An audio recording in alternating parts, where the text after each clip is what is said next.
Dawn had not yet touched the marble of the Palatine when Livia awoke. Her fingers glided across the linen sheet. The fabric was cool, smooth, woven so finely it seemed alive beneath her palm. She lay motionless, listening to the silence of the hour before dawn, when even the slaves still slept, and the city below breathed evenly and deeply. The light of an oil lamp trembled in the corner of the bedchamber. A slave woman rose soundlessly, and Livia sensed the movement of air, light, scented with rose oil and the smoke of fading incense. Curtains of Tyrian purple swayed, admitting a strip of light from the atrium. Bare feet touched the mosaic floor. The stone was warm from the pipes of heated water beneath it. A white night tunic glided down her body, settling in soft folds. The slave woman brought a basin of water infused with rose petals. Livia lowered her hands into it. The water was almost hot. She slowly drew her wet palms across her face, her neck behind her ears, feeling how her skin awakened. Droplets ran down her wrists, and the girl offered a towel of Egyptian linen, so fine that skin showed through it. In the lararium, candles burned, their flames reflecting in the polished bronze of the statuettes. Livia cast a pinch of incense onto the glowing coals, myrrh, frankincense, cinnamon. Smoke rose in a thick wave, enveloping her, penetrating her hair, the folds of her tunic. She closed her eyes, uttering ancient words of prayer. Her lips moved soundlessly, but she felt each word with her entire body, like an incantation binding her to the gods, to Rome itself. When she opened her eyes, the sky beyond the window was already brightening. A silvery pink dawn painted the temple domes. Livia approached the window, placed her palm on the cold marble of the sill. Below, on the forum, the first torches were being lit. Soon Rome would awaken, noisy, demanding, eternally hungry. But now, in this hour between night and day, it belonged to her alone. The Roman Empire of the first century was born in blood. Civil wars transformed the Republic into a nightmare where prescription lists were posted every morning on the forum, and citizens feared seeing their own names there. The streets reeked of fear and death. The marble columns of temples were spattered with blood. Octavian Augustus put an end to the chaos, but the price was steep. He destroyed the Republic, though he pretended to restore it. He became princeps, first among equals, but everyone knew the truth. He was emperor, absolute monarch. And beside him stood a woman without whom, perhaps, there would have been no empire. Livia Drusilla was not born for the throne. She was the wife from a good family, mother of 2 boys, pregnant with a 3rd, when Octavian saw her at a feast. He compelled her husband to grant a divorce. She was in her 6th month when they married. The scandal shook Rome. But Octavian found what he had been seeking: a partner, a co-ruler, a woman who understood power as deeply as he himself did. Their marriage lasted 52 years. For 52 years, they built the empire together. He with sword and law, she with word and silence. In Republican Rome, women were invisible in politics. They did not vote, did not hold office, did not speak in the Senate. The ideal matron was soundless, modest, chaste. She walked with covered head, eyes lowered. But with the coming of empire, the rules changed. When power concentrated in the hands of one person, his household became the center of the world. And suddenly, it turned out that Women, formerly deprived of power, could influence the emperor more than the entire Senate. A whisper in the bedchamber proved stronger than a speech on the forum.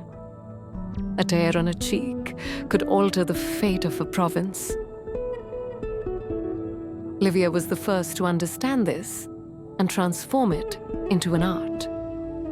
After her came others, Agrippina the Elder, who passed away in exile, Messalina, whose name became synonymous with licentiousness, though perhaps she was a victim of masculine slander, Agrippina the Younger, who placed her own son on the throne and paid for it with her life. They lived in an age of flowering. Rome stretched from misty Britain to scorching Syria. In the capital lived 1 million people, more than in any other city in the world. The imperial palace transformed into a city within a city, a labyrinth of halls and gardens, for in any shadow, danger or opportunity might be concealed. The ritual of dressing began with the first rays of sun. 3 slave women entered soundlessly, carrying folded fabrics and caskets. They were trained in silence, as courtesans were trained in music. First came the tunic, the finest wool, bleached to a creamy shade. Livia raised her arms and the fabric glided over her bare body, soft, almost weightless, fragrant with lavender. The material settled on her shoulders, enfolded her breast, waist, hips. The slave woman adjusted the folds, her fingers barely touching the skin through the fabric. Then the stola, a matron's dress of byssus, Egyptian linen woven so skillfully it became translucent.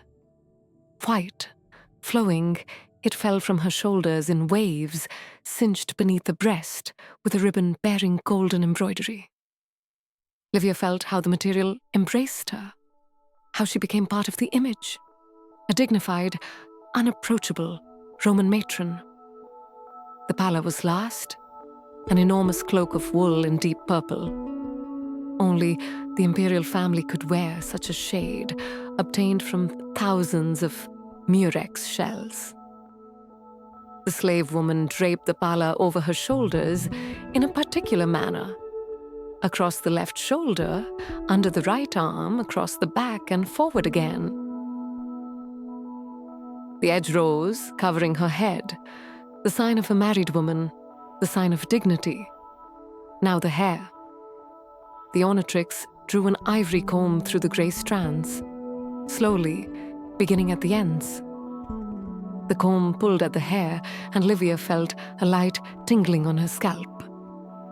The coiffure had to be high. Hair was arranged in complex constructions, using false strands and golden pins. Each pin entered with a quiet click, and her head grew heavier from the ornaments. Cosmetics were applied cautiously. Lead white settled on her face in a cold, damp veil, creating an even pale tone. Cinnabar rouge on the cheeks with light touches. The warmth of the slave woman's hands transferred to her skin. Brows were lined with charcoal, lips with berry juice mixed with beeswax. Last came a drop of rose oil behind the ears, a scent delicate but persistent. Jewelry lay in cedar caskets, pearl earrings from distant India, enormous, heavy. They pulled her earlobes down, swaying with every movement. A golden necklace with pendants settled on her neck, cold metal gradually warming from body heat. Snake bracelets with emerald eyes coiled around her wrists. On her fingers, rings. A signet ring with a cameo of Augustus, one with a sapphire from an Egyptian queen, one with a garnet, a remembrance of her first husband. Now she was ready. In the mirror of polished bronze, Livia saw not herself, but an image. The Empress of Rome, the most powerful woman in the world. The day unfolded in measured fashion. Morning brought the reception of visitors in the triclinium, filled with light and the fragrance of roses, whose petals floated in marble bowls. Women from senatorial families seeking patronage. Poets wishing to dedicate odes to her. Philosophers requesting audiences. She heard each one, her face remaining impassive, but her eyes remembered everything. Then letters, extensive correspondence with provincial governors, military commanders, members of the imperial family. She dictated messages to secretaries, each word weighed, because a letter from the Empress carried the weight of law, though formally she possessed no power. Lunch was simple: bread, olives, goat cheese, grapes, diluted wine. She ate slowly, in small pieces. A slave woman stood with a fan of peacock feathers, creating a breeze. After lunch, a rest on a couch, massage of feet with warm lavender oil. Strong, skilled fingers kneaded each muscle. Oil absorbed into the skin, leaving relaxation and warmth. In the evening, if a reception was planned, the palace filled with life. Hundreds of lamps transformed frescoes into living scenes. Incense smoldered everywhere. Myrrh, frankincense, nard. Guests bowed before her, and she extended her hand. They touched her fingers with their lips, a light contact, acknowledgement of her power. Her skin, anointed with oils, gave off a delicate fragrance, and each person carried away that scent like an invisible seal. At the feast, she reclined beside Augustus. They scarcely spoke aloud. Over the years, they had learned to understand without words. His light touch on her wrist meant, "Pay attention." Her barely perceptible nod. "He is lying." The silent dialogue was comprehensible only to them, and in it lay power. At night, in the bedchamber with a single lamp, slave women removed the weight of the day. Jewelry was folded into caskets, garments removed, and there remained simply a woman in a nightgown with loose silver hair.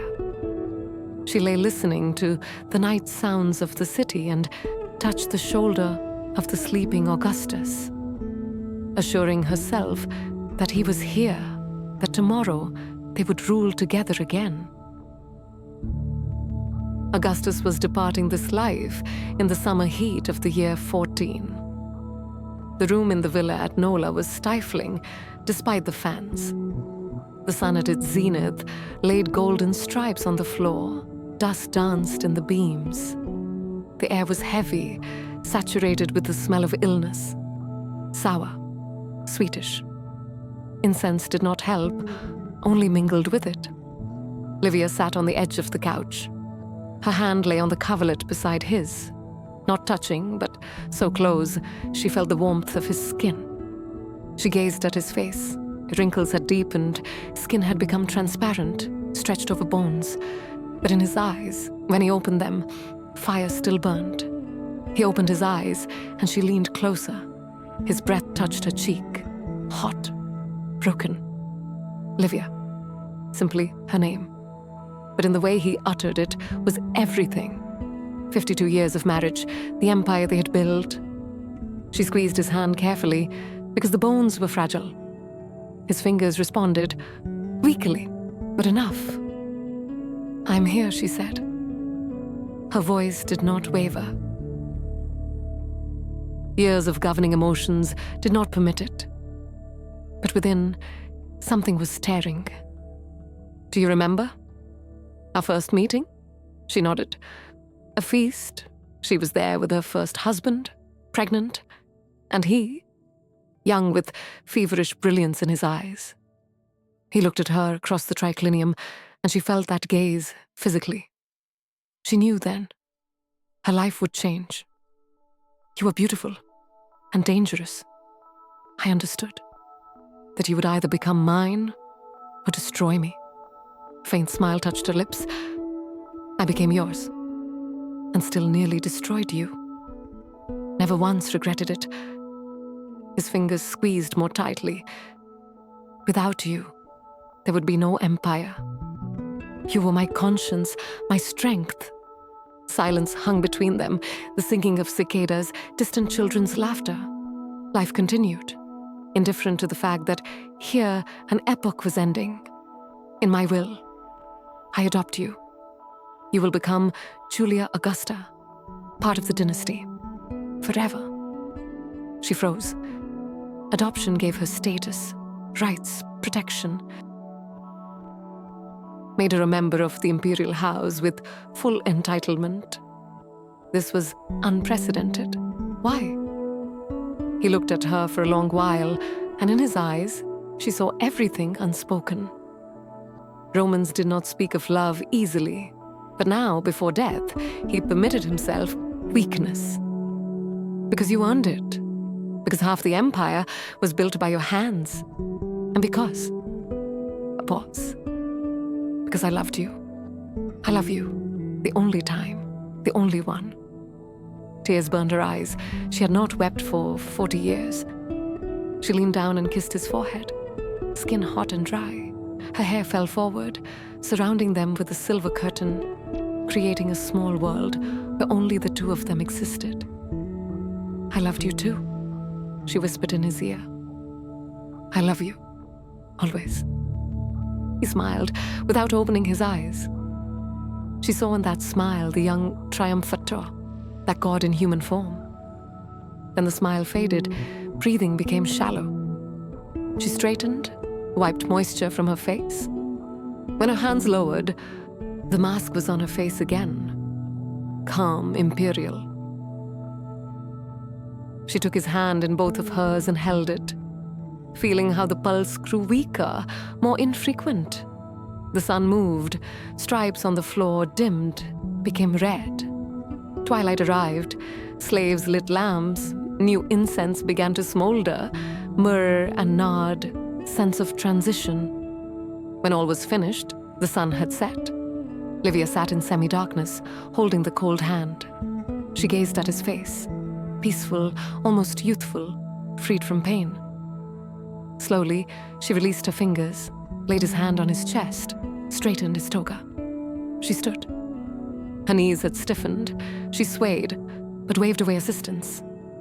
She approached the door, opened it. In the corridor stood courtiers, senators, military commanders, all waiting. They looked with hope and fear. The emperor is dead, she said evenly. Send messengers to Rome immediately. She stepped into the corridor, leaned against the cold marble wall, only for a moment. One breath to gather herself. Because now the most important part was beginning, ensuring the transfer of power to Tiberius. She straightened, smoothed the folds of her stola. She walked forward, her steps echoing. Ahead lay years of struggle, conflicts with her own son. But now she thought only one thing. She had survived. She had prevailed. She had become the most powerful woman in the world. Livia lived another 15 years, to the age of 86, an incredible age for antiquity. Her relations with Tiberius were complex. He feared her influence, avoided her counsel, eventually departed Rome, withdrawing to Capri, partly to escape from her shadow. When she passed away in the year 29, he did not come to the funeral, refused to deify her. Only 13 years later, under Claudius, did she finally receive a temple and cult. Agrippina the Younger went further. Daughter of the popular Germanicus, she survived exile under Caligula, returned under Claudius, became his wife, and secured the adoption of her son, the future Nero. After Claudius's death, possibly by poison at her command, she effectively ruled during the early years of the young emperor. Her image was struck on coins beside Nero, but power corrupted her. or she went too far. Nero ordered his mother eliminated in the year 59. She met death with dignity. Messalina, wife of Claudius, became a symbol of licentiousness in Roman historiography. Ancient authors accused her of countless liaisons, conspiracies, secret marriage to a lover. Modern historians are skeptical. Many accusations appear fabricated. But she was executed by her husband's order in the year 48, when she was about 25. Her fate became a warning. Even an imperial wife was not safe. These women lived in a world where, formally, they were not permitted to hold power. But in fact, they determined the destinies of empire. They could not speak in the Senate, command legions, hold magistracies. But they could advise, persuade, weave alliances, eliminate enemies. Their weapon was the word, their battlefield, the bedchambers and triclinia of the palace, their trophies, thrones for sons. The paradox of their position? They had to appear the embodiment of modesty, chastity, submissiveness, while simultaneously displaying qualities that in men were called statesmanship and political will. The slightest misstep could cost them their lives. They walked on a knife's edge. History judged them harshly. Tacitus, Suetonius, Dio Cassius described them as intriguers, poisoners, libertines. But behind these descriptions emerged the contours of real women. Intelligent, ambitious, bold, who played by the rules of a masculine world, and often won. They deserve remembrance not only as wives of emperors, but as political figures whose influence shaped the face of empire. In the marble halls of the Palatine, if you listen closely, you can still hear the echo of their footsteps, the rustle of a stola on the floor, the chime of golden bracelets, the quiet voice giving counsel that would become law. They ruled from shadow, but their power was real. They were the matrons of Rome, and Rome was their realm, though officially they owned nothing. In this lay their victory, in the ability to transform limitations into strength, invisibility into might, silence into command.